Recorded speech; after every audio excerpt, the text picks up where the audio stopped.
Robert Mackey's 2-decade-old routine. Since contracting hepatitis C and HIV through infected blood supplies, he relies on a daily cocktail of drugs. You just don't know what tomorrow's going to bring. You don't know if you're going to be here tomorrow.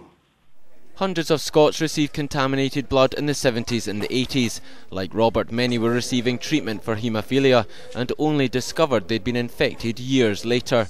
Why did no one put the brakes on and say, well, wait a minute, you know, there's something dramatically wrong here? But no one did. We deserve the truth. And no more or no less, that's all we're asking for. Cabinet Secretary Nicola Sturgeon. It's a demand ignored by the previous executive, but today given the go-ahead by nationalist ministers.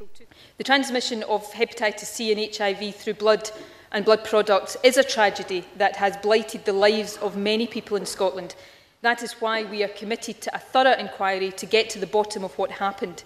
The probe, which mirrors a similar UK-wide inquiry, will examine how contaminated blood found its way into Scottish supplies and why it took 2 years longer to introduce sterilisation techniques here than in the rest of the UK. Crucially, the inquiry will be able to compel witnesses to give evidence.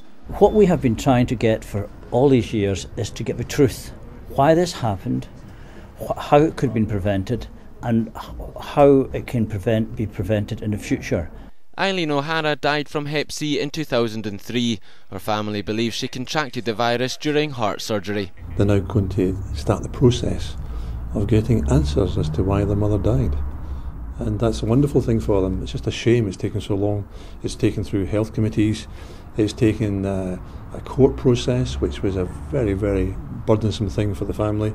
It took 3 years for that, with great threats to their livelihood, basically. They've now got there. Others put it stronger still. I want heads to roll.